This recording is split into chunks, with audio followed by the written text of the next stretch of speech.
Hello, my fellow Americans. 'Tis I, the Rumpled-One. You know, this Confederate flag thing just doesn't seem, it's just not going to die. You know, the gay rights and, the baker up there, up in northern Oregon that got fined, this stuff's just not going away. There just doesn't seem to be any common sense applied to these issues. I guess the Senate in South Carolina voted to remove the Confederate flag. They're sending it over to the House. And once again, some people say, hey, this American flag, well, that's offensive to the Native Americans. Well, you see in history, there's places where you draw the line. There's winners, there's losers. It's just that simple. Is it right? Is it wrong? That's just the way it is. If you go out in the woods and you watch the animals, there's always some buck that leads the pack, or the alpha dog. That's the one in control. He's got the force. He's got the power. Sooner or later, he gets old. Some young buck challenges him. Maybe the young buck wins. Maybe the old buck stays king. But that's just the way it is in nature. And man, we're animals. It's no different. I mean, back then, the settlers defeated the Indians. Was it right? Was it wrong? It's just the way it is. I mean, it's just that simple. I mean, everybody's got morals. Everybody's got their own values, their own beliefs. But you see, there just lines get drawn. I mean, there's winners and losers. Even though, now they want to have everybody wins, but you know it, I know it, that's a bunch of crap. So the thing is, it's the United States of America. It's just that simple. They won. They beat the king. They beat the Indians. They won the war in Mexico. I mean, they've been winning the wars. So they pretty much get to fly their flag. But, back then when Lincoln was president and they had the Civil War, the Confederates lost. So we fly this flag. The Confederates won. We'd be flying a Confederate flag. And I probably wouldn't be sitting here talking to you. I'd probably be out on some plantation owner's plantation picking his cotton. That's just the way it is, or just the way it would be. But that's not the way it is now. So we got to move forward. We got to come to the 21st century. It's just that simple. And you know what? It all depends on how you look at the symbol. It's how you internalize it. Like I said before, if somebody wants to fly the Confederate flag on their chest, on their cap, on their bumper, on their window, at their house, you know what? I will stand up and defend their right to do so. Even though, personally, somebody flies that flag, it's sending a message to me that they probably don't want me as a friend. That's something that I'm going to have to overcome it, and they're going to have to overcome it. But I'm always going to be leery if I go to some place and they got the Confederate flag flying. Just like if they had swastikas flying. Hey, I'm not Jewish, but you know what? That swastika kind of means the same thing to me as it does to somebody who's of the Jewish faith. It's like, we don't want your kind here. That's what that message sends. And, I grew up in that in the 50s and 60s. I've been discriminated against. I know what it's like. Okay, first-hand experience, not something that somebody told me, something that I lived through. It's not fun, but that's the way it was. Had to fight for our rights. There's been some progress, at glacial speed, but that's just the way it is. And you just have to do your best you can under the circumstance. I had these debates on Facebook over this.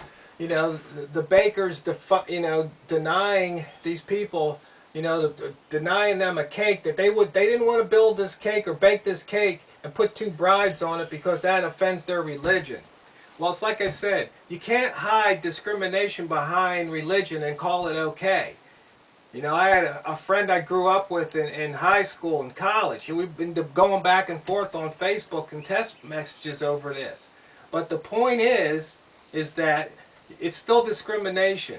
You go into business to serve the public. You don't get to choose your customers. They choose you. And the only reason to be in business is to make money. And if you do things, you turn away customers, well then you're going against your business's best interest. You know, if your personal beliefs are so strong, then don't be in business serving the general public. It's that simple. No, churches shouldn't have to marry because we're going to have a separation of church and state.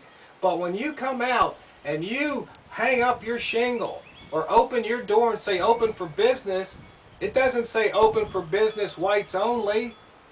We don't do that here in America anymore. We just don't. You know? I don't have to sit in the back of the bus. I sit wherever there's an open seat.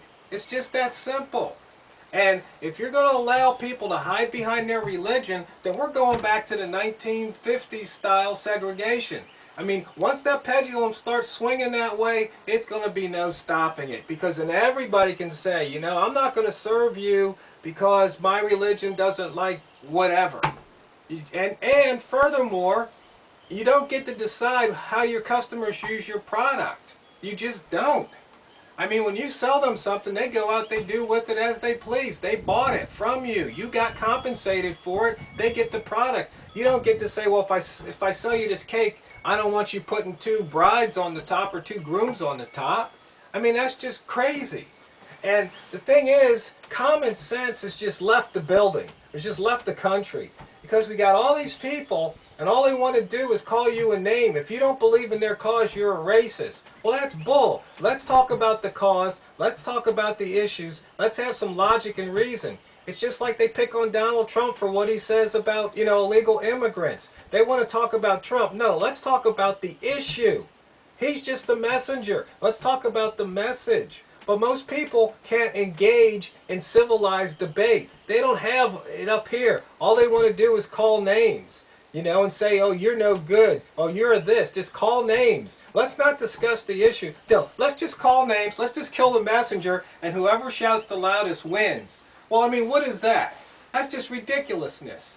It's just ridiculous. I mean, really, people. And on Facebook, it is the most divisive thing I think that's come along in this century or past, in maybe the past 2 centuries. It is just totally divisive. If you state your opinion on Facebook, some people aren't going to like it, and then you're going to have a bunch of people that just hate you. I've seen it on back in the asynchronous days of bulletin boards. I've seen it on trading forums, on prepper forums. You state your opinion, there's going to be people who attack you. Not what you say, but they're going to attack you personally. They're going to call you names. It's ridiculous. I don't know where they learn this. I mean, it's just like, if you can't win the argument, well then let's fight. I mean, this Cro-Magnon, knuckle-dragging, mouth-breathing phenomenon is just unbelievable. Where do these people come from? There's just no civil discourse. There doesn't seem to be any level of education, any level at all out there. I mean, what is wrong with America, or Americans? Like I said, common sense has just left this country. And I know you know it.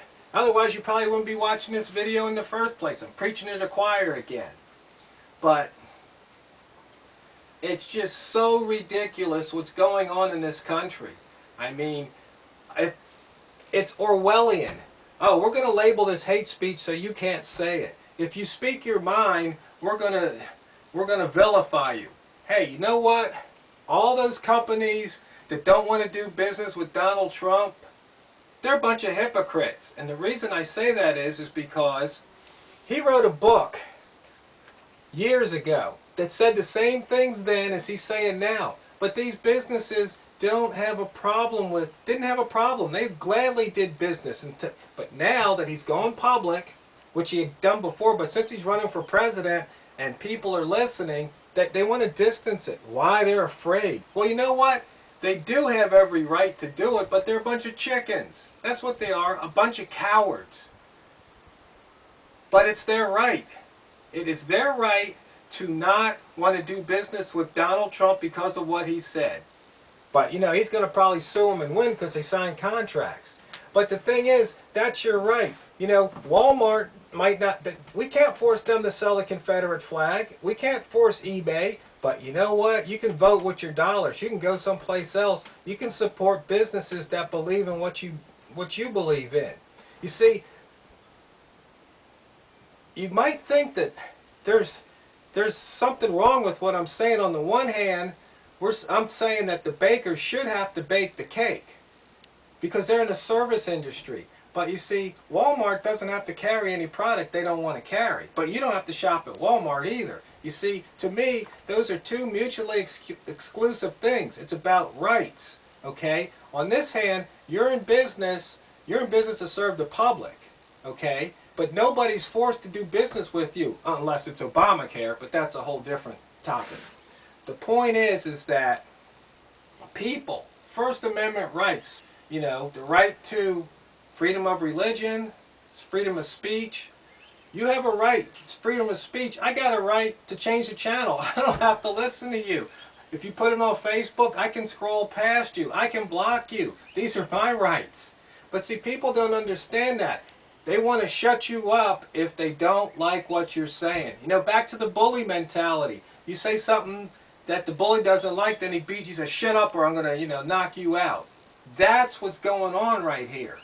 So if somebody wants to, you know, paint over the Confederate flag that's on the top of General Lee and it's their car, hey, it's their car. It's their privilege, you know. You don't have to be that guy's fan anymore. You don't have to like him if that's what you choose. See, that's the whole idea about freedom. You see, freedom means that I've got the freedom to say whatever I want, even if it might offend somebody. That's what freedom is. But you've got the right not to hear it. And you've got the right not to associate with or do business with those people whose views you don't like. But on the other hand, as I said, you know, coming across, you know, Mayberry town down here, there's some towns got one gas station.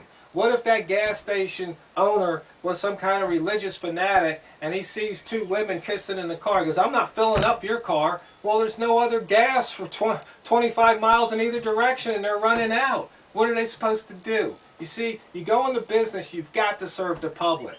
It's just that simple. You know, if you don't want to, then go in some other business or you know, get out of business. But, you know, I just don't want to see this country go back to the 50s style of segregation because that's a slippery slope that we're on. My fellow Americans, it's just time to wake up and smell the hypocrisy, smell the tyranny, smell the Orwellian government that we have.